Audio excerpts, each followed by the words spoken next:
नमस्कार, स्वागत है आपका गार्गी क्लासेस के ऑफिशियल यूट्यूब चैनल पे। मेरा नाम है अंकित शर्मा।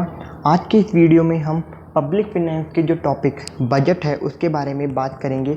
इस वीडियो में हम बजट के वर्ड का मीनिंग, साथ ही में बजट का मीनिंग, बजट का मतलब क्या है, बजट के वर्ड का मीनिंग क्या है और इसके अंदर जो डेटा यूज़ होता है, यूनियन बजट के अंदर जो डेटा यूज़ होता है उसके बारे में आज स्टडी करने वाले हैं। तो वीडियो को एंड तक ज़रूर देखें और वीडियो पसंद आए तो लाइक करें, इसे शेयर करें और अगर आप हमारे चैनल पर नए हैं तो प्लीज़ चैनल को सब्सक्राइब कर लें।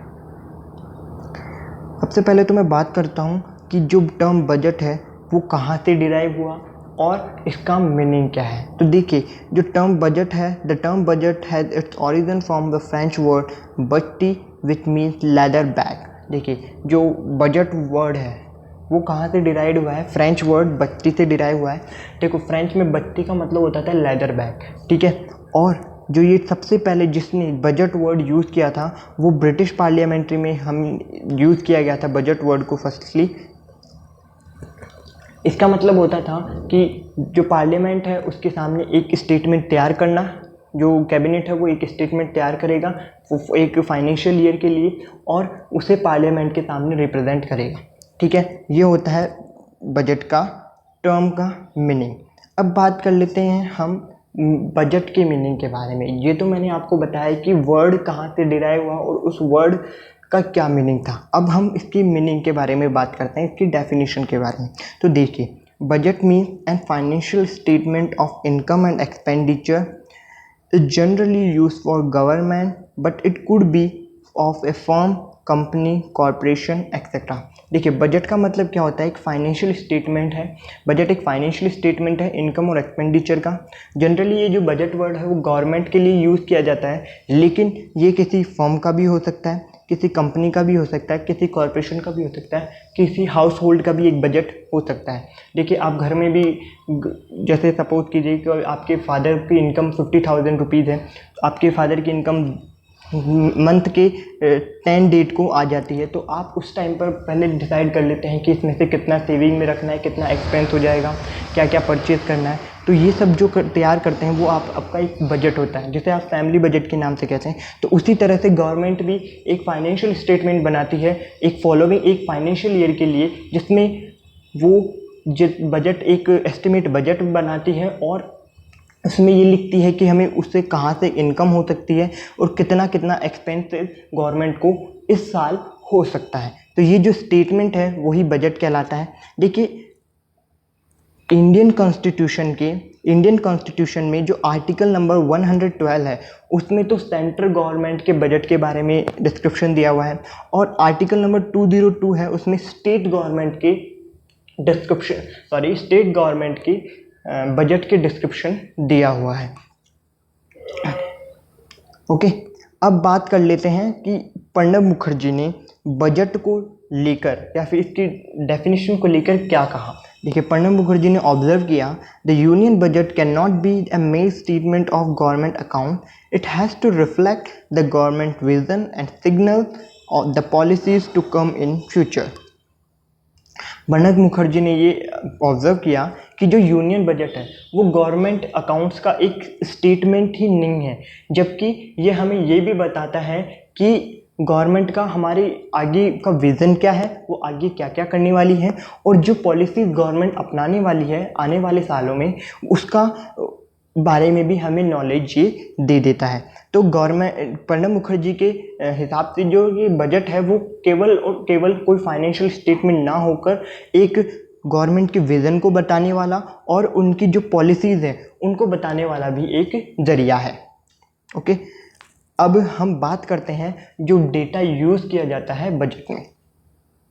देखिए, the union budget has 3 sets of data for every concern sector and सब सेक्टर ऑफ द इकोनॉमी। देखिए, यूनियन बजट के अंदर डेटा के 3 सेट होते हैं, ठीक है। डेटा के 3 सेट होते हैं जो हर सेक्टर और सब सेक्टर, इकोनॉमी का जो भी सेक्टर है और उसके जो सब सेक्टर है उसमें को कंसर्न रहते हैं, उसमें इंक्लूड रहते हैं।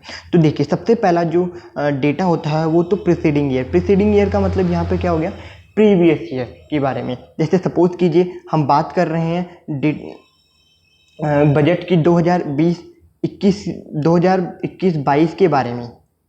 तो जो हमारा प्रीवियस ईयर है वो क्या रहेगा, 2019-20 के बजट के बारे में, ठीक है। और जो करंट ईयर है, करंट ईयर के डेटा, तो करंट ईयर का कौन सा हो जाएगा, 2020-21 का डेटा।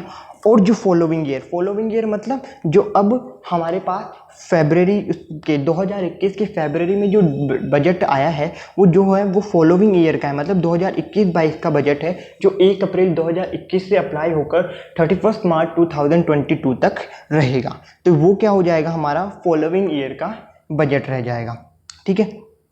इसी तरह से जो अदर डेटाज होते हैं, इन डेटा को अलग फॉर्म में क्या कहा जाता है, देखिए एक तो होता है रिवाइज एस्टिमेट। रिवाइज एस्टिमेट क्या, रिवाइज एस्टिमेट मतलब हमारा जो प्रोविजनल डेटा है या जो बजटरी एस्टिमेट है उसे ही हम रिवाइज डेटा कहते हैं। रिवाइज डेटा मतलब यहाँ पर जो बजट है वो क्या होता है, आपको पता है फरवरी के एंड तक हमारा जो भी है वो बजट आ जाता है। इस साल भी जो बजट था वो हमारा 21 फेब 2021 तक आ गया था, ओके।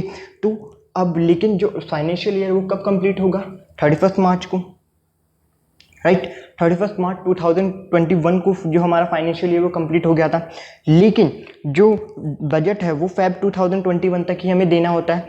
तो गवर्नमेंट क्या करती है, पिछले डेटा को देखकर एस्टिमेट लगाती है कि हाँ जो 1 महीना या फिर 1.5 महीना उसमें भी हमारा जो बजट है वो यहाँ तक पहुँच जाएगा।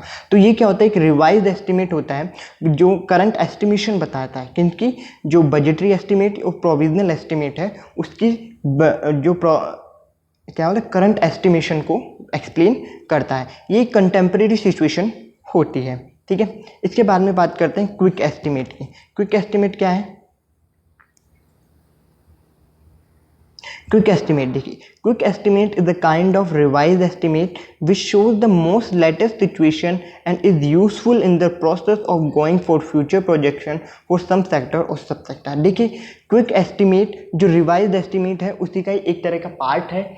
और ये क्या बताता है, जो रिवाइज एस्टिमेट मतलब जो बजटरी एस्टिमेट है और प्रोविजनल एस्टिमेट है उसके बारे में एक जो लेटेस्ट सिचुएशन चल रही है, मतलब उससे कुछ थोड़ा ज़्यादा इन्फॉर्मेशन हमें इसमें यहाँ पे प्रोवाइड करता है, ताकि हम जो सेक्टर्स हैं उनमें एक्शन ले सकें, उन पे डेवलपमेंट एक्शन ले सकते हैं, जो रिक्वायर्ड हमें एक्शन है उन्हें हम ले सकते हैं।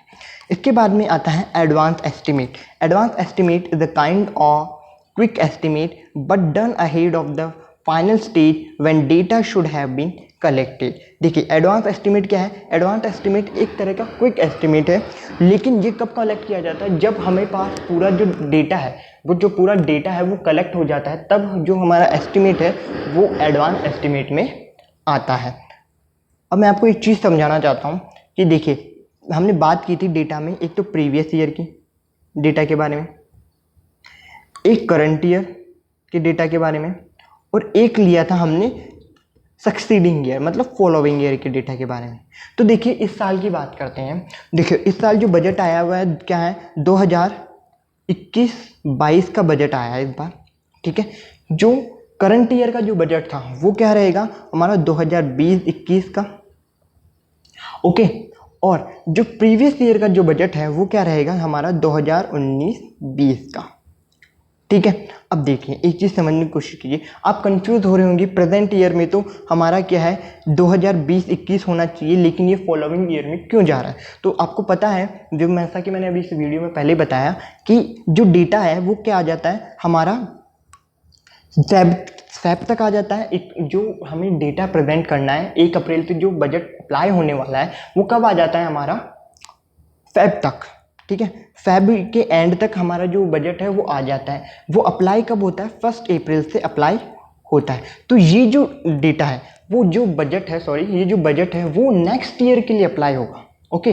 करंट ईयर का जो बजट चला वो कौन सा था 2020-21 का, जो कि 2019-20 की फेब में आ गया था, ठीक है। और जो प्रीवियस ईयर है उसका जो बजट है वो होता है हमारे 2019 और 20 का।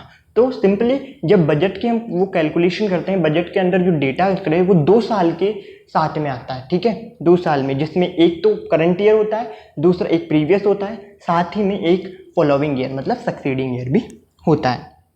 आई होप आपको जो बजट है उसका मीनिंग प्लस उसमें जो डेटा यूज होता है उसके बारे में सब कुछ समझ में आ गया होगा। अगर फिर भी कोई डाउट रह जाता है तो प्लीज़ हमें कमेंट सेक्शन में ज़रूर बताएं, और thank you so much for watching our video.